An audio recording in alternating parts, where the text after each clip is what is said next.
Hello guys at welcome sa ating mini vlog. At ngayong araw nga ay magluluto ako ng nilagang baboy. At syempre no, unang-una bago tayo magluto ng nilagang baboy, maghihiwa tayo ng mga sangkap. Una dyan yung ating sibuyas at yung ating patatas. Yun yung mga gagamitin natin sa paglalaga ng baboy. Itong nilaga natin guys, lutong ano lang to, eme-eme dito sabay. Kasi kami lang naman yung kakain yan. At para sa akin walang problema kung anong klaseng luto yan, mahalaga nakain at masarap yung pagkakaluto. Hiniwa ko lang yung patatas ng apatan para naman medyo marami-rami yung mailagay natin doon sa ating ulam na lulutuin.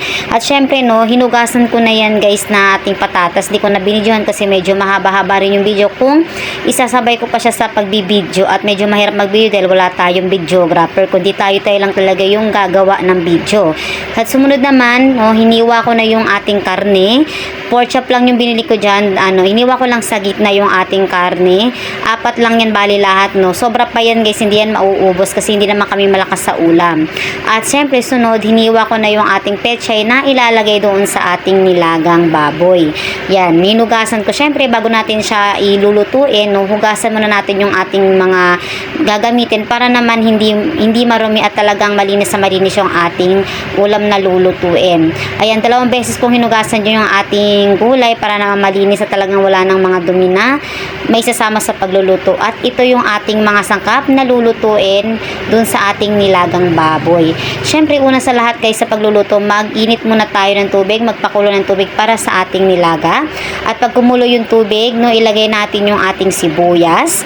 At pagkakulo ng ating tubig at kasama yung sibuyas, ilalagay na natin yung karne dyan at palalambutin natin dito sa tubig na kumukulo. Syempre no, bago natin yan, no, takpan muna natin yung ating kaldero, yung ating kawali para naman lumambot yung ating karne.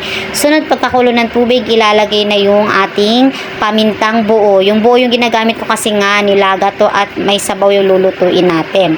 At sumunod guys, no, naglagay na ako ng pampalasa, asin at betchin lang yung nilalagay ko sa mga ulam na niluluto ko. Yun yung ginagamit ko, hindi ako gumagamit ng mga magic sarap.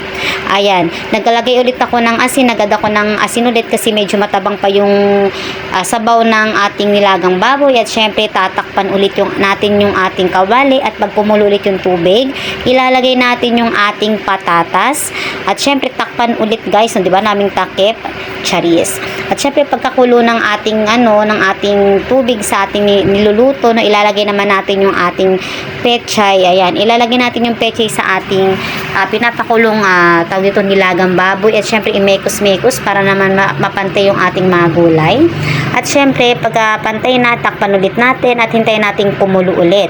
Syempre pagkakulo niyan guys, no, titignan natin kung luto na ba yung ating gulay, no, kasama na rin din yung ating patatas, no, pati yung karne lutong-luto na yan guys, huwag kayo mag-alala, sobrang luto na yan. Yung ating patatas lutong-luto na rin yan. At syempre tinikman ko kung sakto ang lasa.